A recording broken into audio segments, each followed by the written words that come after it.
Welcome, everybody, to our Building Machine Learning Products with Kubeflow session. My name is Stephan Fabel. I'm from Canonical. This is Jeremy Lewi from Google. Glad you're here and showing interest in how to build products that have something to do with machine learning on top of Kubernetes. So just going through the agenda a little bit. First, we're going to talk a little bit about the background of Kubeflow and the rationale. Why Kubeflow? What problem does it solve? We're going to go through an end-to-end example, starting with deployment options for Kubernetes and Kubeflow and the NVidia enablement that's necessary to make machine learning happen on-prem, as well as on the cloud. And then Jeremy is going to walk you through building a product on top of Kubeflow, and showing you an end-to-end example of how this would look like. And then finally, we're going to go through a summary and a roadmap of Kubeflow and how is it going to evolve over the next couple of months, or the next cycle, in anticipation for our 1.0 release later this year. There are several talks regarding Kubeflow. I don't know if you've noticed this, but we're all about machine learning these days. So you missed a couple already if you haven't attended them, but there's a couple more here. So Jeremy's going to do a deep dive into Kubeflow intestines, I guess, all the way in. So a little later today, then there is another talk about data management. And finally, tomorrow we've got a keynote that I would encourage you to attend. So first of all, the recognition is that machine learning is everywhere. These days, you see this in connected cars, in smart cities, in at home. The whole translation engine of Google is built on machine learning. Obviously, you have your connected devices at home, the Echoes, the Siris, etc. The natural language processing, the image recognition, the computer vision. All of those things, obviously now, are backed by machine learning. The self-driving cars is a huge effort. Waymo put in, I think, 300,000 miles last year. Self-driving cars. You have 150,000 miles. With Ford, GM is following closely behind. So machine learning is behind all of those decisions. And obviously, there's a couple of issues that you would, as you can imagine, as you roll this out at scale in a distributed fashion. So first of all, people assume that when you deploy a machine learning product, that really, mainly, this is about machine learning code. You would expect that the majority of the code that you write would have something to do with machine learning. And that the other things that are sort of gathered around this central block here would just be sort of taken care of, right? Your machine learning code gets deployed into this bubble, and then all those tools, the process management, the feature extraction, the monitoring, the infrastructure, et cetera, is sort of, it's there, right? You assume it's there. But actually, this is very far from the truth. The machine learning code is actually very, very small because the intelligence is often expressed in only a couple of lines of code, as Jeremy will show you later. And really, most of the problems that you're having are going to be in those other boxes you thought were not important, right? So how do I deploy this thing? How do I manage it? How do I monitor it? How do I manage the configuration of it, et cetera? So we asked ourselves this question, right? What could be good at DevOps, right? What would be the tool that could enable us to actually solve all those other problems that are really, really important before we get to the good stuff? Well, we thought that containers and Kubernetes could be a nice approach to this problem, and so consequently, we started this project called Kubeflow. Yeah, so with Kubeflow, our goal was to take advantage of Kubernetes to solve a lot of these DevOps challenges. And so we started building Kubeflow, which is a platform, a Kubernetes native platform for ML. And our tagline and our goal is really to make it really easy to use Kubernetes to build ML products that are portable, so you can run them wherever Kubernetes runs. So what specifically is Kubeflow? It's really two things. First and foremost, we're a community. So we are a community of data scientists, ML researchers, DevOps, product managers. And what we're doing as a community is we're all coming together to sort of work together to build a community-driven platform that takes advantage of Kubernetes and makes Kubernetes the best platform for running ML. And the reason that we're doing this is because there's a growing recognition, I think, that building an ML platform is a really big problem to take on, and that it makes much more sense to try to work together as a community to build it. And that's inspiration that's coming from Kubernetes, where we've seen a similar effort to build a container platform worked well when you had a community-driven platform as opposed to trying to do it all yourself. And so what exactly does it mean to be a K8s native platform for ML? So first and foremost, we want to run wherever Kubernetes runs, right? So we're taking a hard dependency on Kubernetes, and we assume that you have Kubernetes as the substrate for running your ML platform and solutions. And the reason we want to do that is because we're going to rely on Kubernetes to take it to move your platform from, say, your local machine for doing early development and testing to your on-prem cluster or your cloud clusters to productionize it. And so that's why we need Kubernetes. The other aspect of being Kubernetes native is that we're taking advantage of Kubernetes APIs and patterns to solve challenges in machine learning. So a concrete example of that is we've built custom controllers in Kubernetes and custom resources to do things like run distributed training for TensorFlow. So if you're running distributed training for TensorFlow, you have multiple processes you have to manage. So you have basically masters that coordinate training. You have workers that actually do the work. And then you have parameter servers that act as a distributed data store for the parameters that you're learning. So you have all these processes that you need to coordinate. So we built up a custom controller for managing all that. Other people in the community, like Selden, have contributed custom controllers for managing model deployments and rollouts. The other thing that we're doing is we're adopting machine learning patterns and Kubernetes patterns, such as using microservices and declarative infrastructure management. And to do this, we use ksonnet to package our infrastructure and make it easy to deploy our ML platform. And our goal is to support multiple ML frameworks, including TensorFlow, PyTorch, scikit-learns, XGBoost, and others. And finally, as part of Kubeflow, we want to provide end-to-end solutions illustrating how ML products are built on top of Kubeflow. And that's one of the things we'll be demoing today. So the first piece of deploying Kubeflow is actually deploying Kubeflow, and that's what Stephan's going to demonstrate. Sure. So when you get started deploying or actually creating your product, the first and most important thing for you is to have a stable Kubernetes substrate that you can use to actually build on top of, and then have a repeatable way to deploy Kubeflow on top to actually enable the platform wherever you run it.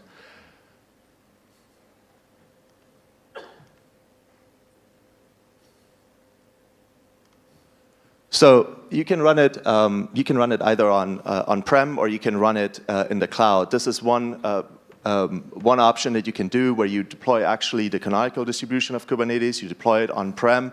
You select your credentials. You select the substrate. You select the networking that you would like. You then go fill in the required attributes, including which ksonnet version you're using. And off you go. So now this cluster builds itself in the background, and the Kubernetes is deployed to the cloud of your choice or on-prem.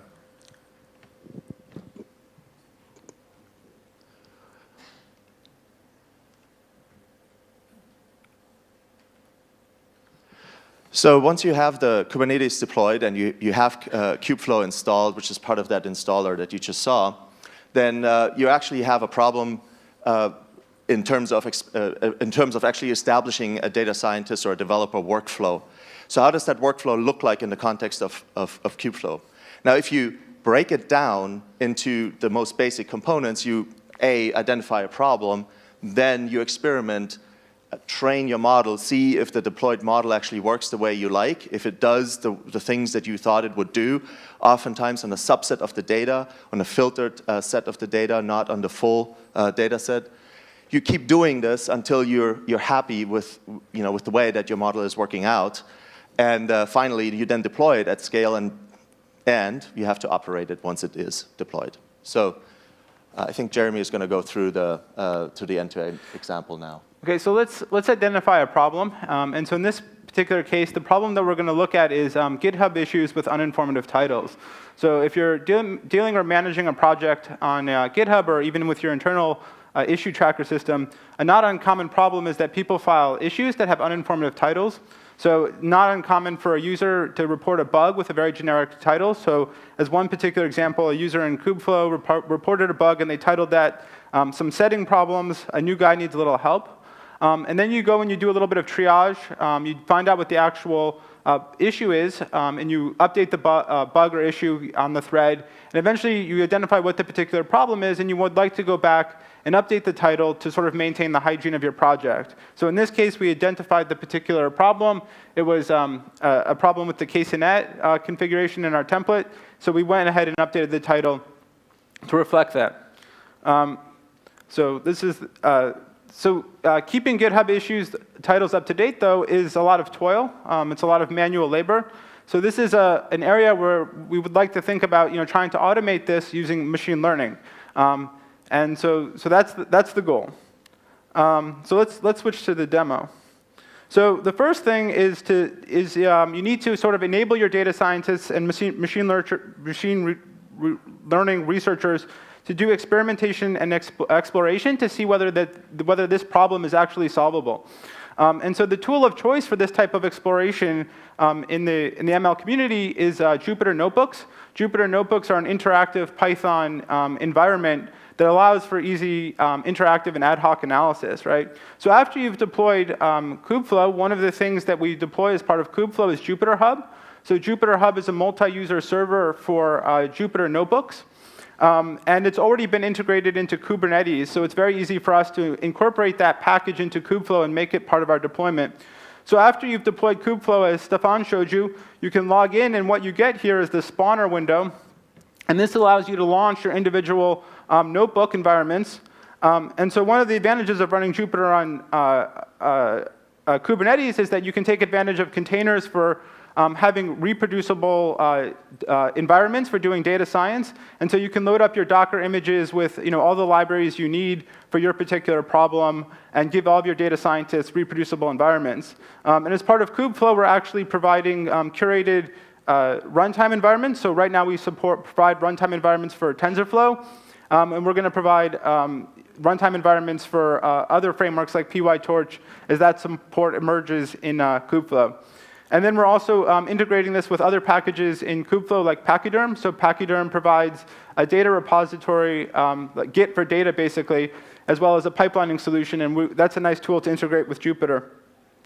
And so the other thing that you can do is you can specify the resources and take advantage of Kubernetes to launch notebooks with more CPU, RAM, or memory.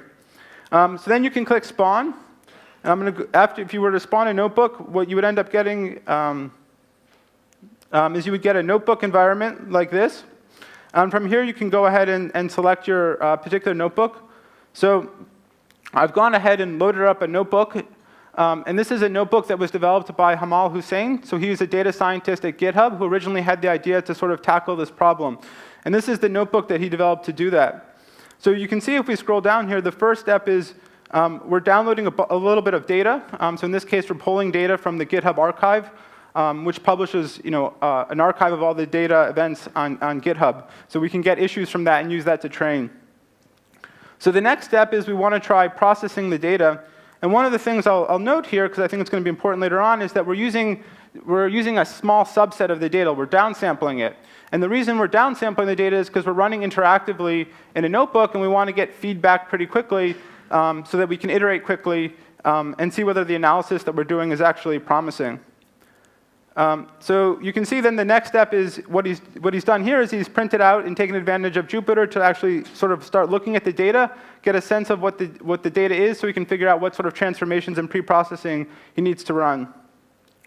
And then actually down here he's doing the actual pre-processing. So he's doing some things like removing stop words that are uninformative. He's also computing some basic statistics like what is the average word length of a GitHub issue in terms of the body, and the number of words in the body in the conversation, because those are going to be used as parameters for his model.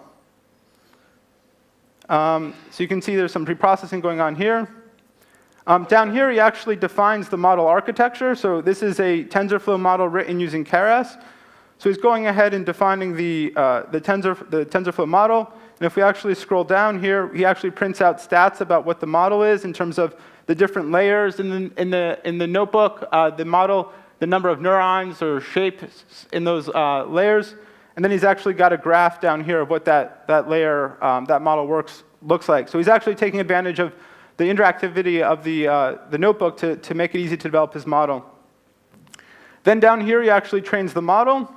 And we can see we run training for a small number of steps, again, because he only wants to get feedback quickly.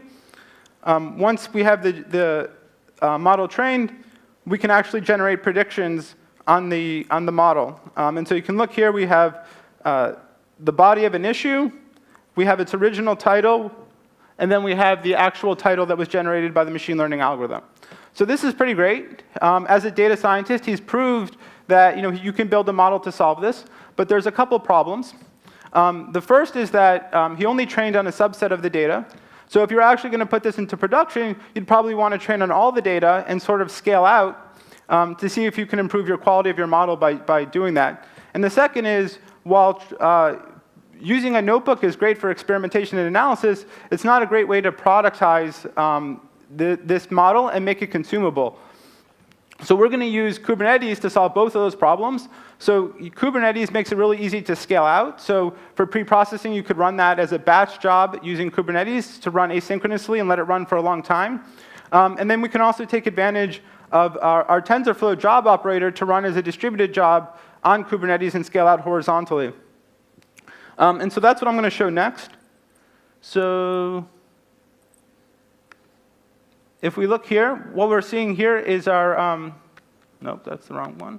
So this is our TensorFlow job spec for our TensorFlow jobs, and it looks very similar. Let's see if I can zoom in.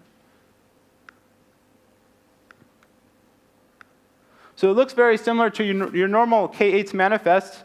We have a pod template spec, and we specifically provide a pod template spec because we want people to take advantage of the familiar Kubernetes APIs. So by using a pod template spec, you can use volumes to attach storage to your pods. You can set environment variables to inject credentials like GCP service accounts or S3 service accounts.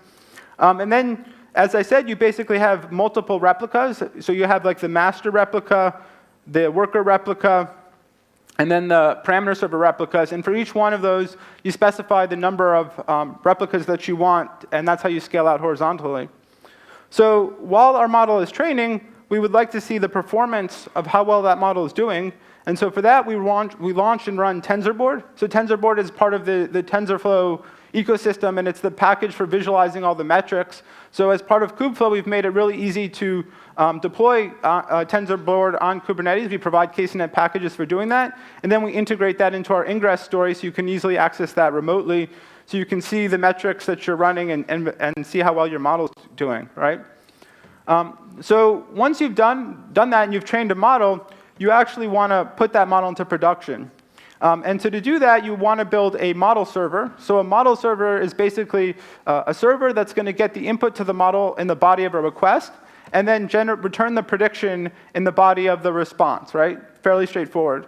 And so for that, we're taking advantage of a package from Seldon called Seldon Core, which provides a package for building model servers, right? So let me refresh. So what you do to take advantage of Seldon is they provide a model server. And to use this model server, you basically just have to implement the predict method by defining a Python class. And that predict method basically takes the function signature that they've defined, and you define the body of that to call your actual model, and then return the data in the form that they expect. And so once you've defined this class, you can basically use tooling that's provided by Seldon to build a Docker image that contains your model on a server that will deploy that can be used to serve your model. And then to actually deploy your model, you can take advantage of Seldon has a custom resource, and that custom resource takes care of rolling out your models and handling model deployments. Let me zoom in here. So this is the Selden deployment spec that's used by Selden to control model deployments. And really, the thing that distinguishes the Selden deployment from a regular deployment in K8s is that they allow you to express the inference graph, inference as a graph of microservices. So you can basically have multiple models that are combined to generate the actual prediction. And this allows you to do some very complicated things very easily. So as an example, you can take advantage of this to do A/B testing.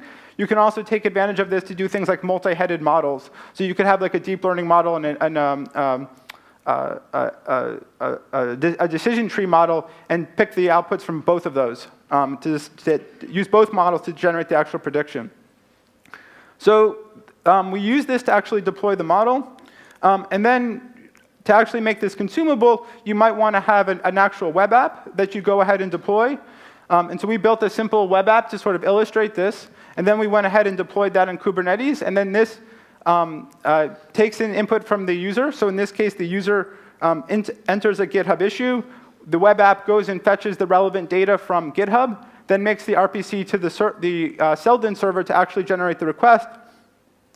And so if we do this, we can click Generate Title. So we've fetched the body of the issue. And down here, we have the title that was actually generated by the machine learning algorithm, which is pretty accurate in this case. And the title is Training Stuck on Waiting for Workers. So that's the entire product. So if we go back to our demo to sort of summarize. So this is what the actual system looks like to serve this product and build this product, right? So we end up with a distributed system that consists of multiple microservices. And so we have to manage and deploy this system in order to build this product, right? And so to go over it, we started by deploying Jupyter to give our data scientists, ML researchers, the tools they needed to actually build and develop their models. Once they were done developing their model, they needed to train at scale. And so for that, we provided them the TF job controller that they had to go ahead and deploy. And then to support training, we have coming up in Kubeflow, we have a UI that's going to help you manage your TF jobs. We also had to launch and manage TensorBoard. Then we had to actually deploy the Selden controller to manage our model deployments and inference. And then we had to actually roll out the actual model that was serving the model server for this particular model and connect it with our web app. And then, of course, we need things like Istio that we're integrating with to provide monitoring and DevOps for your and logging for your apps. So we have multiple web applications that users need access to. So to support that, we need to have a good ingress story. So as part of Kubeflow, we've integrated a reverse proxy using Ambassador that can then, and one of the functionalities provided by Ambassador is we can do external authentication so we can access these services securely from outside the cluster. And then we have to connect that with a load balancer or some other type of ingress to give us access to these services from outside the cluster. So as you can see, we end up with significant DevOps challenges in order to build and support this application. So this is our roadmap for Kubeflow. We just released our 0.1 release in April. And this basically contains some core components. So we have a bunch of existing packages that we're integrating with. So we're integrating with Argo for workflow management. We're integrating with Jupyter Hub for notebooks. We also have our TF job operator. We're integrating with Selden and TF serving. TF serving is another package for doing model serving. And we also integrate with Pachyderm. For our 0.2 release, we have a bunch of new components coming. So we have Catib for HP tuning. We have the PyTorch operator. We're going to hopefully support batch inference, Horvad, which is a framework for using MPI for distributed training. Then we have a central UI that we're also adding for Kubeflow. And then we're going to also be making some improvements to our existing functionality and packages. Then we're targeting a 1.0 release, hopefully at Kubecon USA, which will be in about December. And the core CUJ that we're kind of targeting for our 1.0 release is continuous integration in the ML space. So in ML, what continuous integration means is every night, as you get more data, so as you get your latest web logs, you'd like to retrain your model. And if your latest model is doing better than your current models in production, you'd like to automatically push those into production.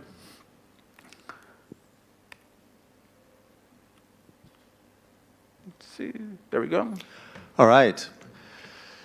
Thanks, Jeremy. So in summary, the first problem you have to solve is deploy Kubeflow. In order to deploy Kubeflow repeatedly, there's a couple of options you've got. You need a Kubernetes somewhere.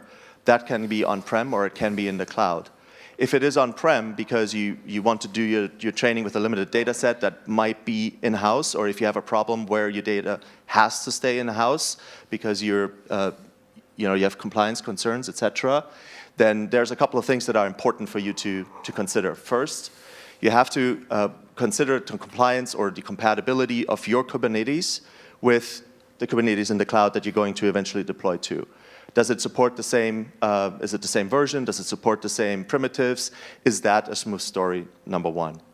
Number two, you need to expose the GPUs in the correct way so that both Kubeflow work on-prem as well as in the cloud. And this is a little bit more complicated. It requires something, it requires deep kernel integration, it requires the CUDA library compatibility, and it requires, obviously, the right way to expose those NVIDIA GPUs inside your Docker containers that are running on top of Kubernetes. So all of that work needs to be done correctly, and so these are some of the data points that you should look at when deploying Kubernetes on-prem for that purpose and to make that story smooth. Once you've deployed, you then can go through this data science process that Jeremy just illustrated in terms of this end-to-end example. So you can experiment in Jupyter, build the Docker image, then train at scale, and then deploy wherever you like with the model server of your choice. So here's just a couple of links where you can find out more. So the code for the end-to-end example is on the top. This is really the GitHub issue summarization. You can try it on Katacoda. There's a blog post about the application that we just showed. And then also there's the Kubeflow mailing list as well as the GitHub link. All right. Thank you. Thank you.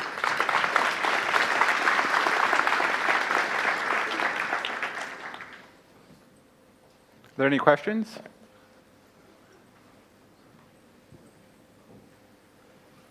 Okay. Thanks. He's got it. Yeah.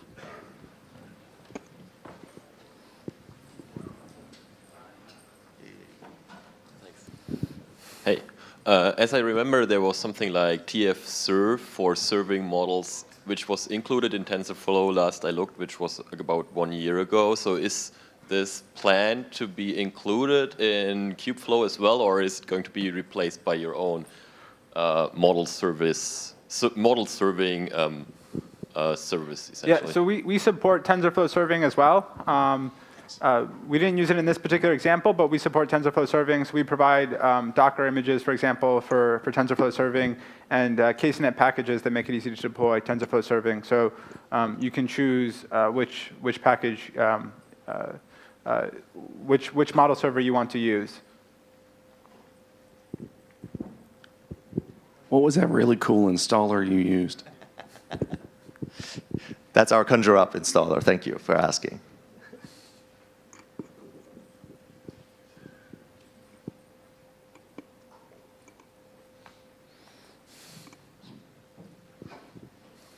So you had said that Jupyter was Python, but do you support like Julia and R and some of the other things that are getting added to Jupyter notebooks? Or is there a runtime limitation here? We're just running Jupyter. So if Jupyter supports R and these other frameworks, then we would get that support out of the box. And we can add other packages potentially if there were people that wanted to integrate like R support, because that is a very popular tool in the data science community. So we'd be happy to integrate that if there was a good package for that to do so. Yeah, and there is a good combination, I mean, a good flow from R to TensorFlow, right? There are good interfaces that are available. You can also specify your own image when you spawn a Jupyter notebook. So if you have your image with R kernel somewhere, that will just work.